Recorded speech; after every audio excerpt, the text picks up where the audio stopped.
Hey guys, good morning sa inyo. Okay, first client tayo. May schedule ako ngayon, 3. Unahin na muna natin tong Vios, tapos yung Commando, on the way na rin dito. Ito guys, Toyota Vios 2023 Grab unit. So ito yung Spider-Man unit na version ng Toyota.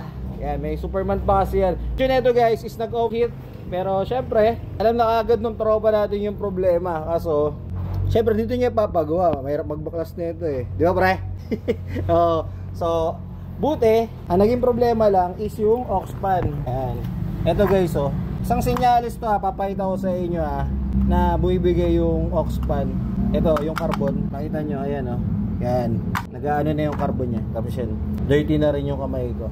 So, ito yung luma. And then guys, pag bibili kayo ng pyesa, unahin nyo muna yung Denso. Kasi mas maganda talaga ang Denso. Pero okay din naman yung circuit. Ito is Pent brand.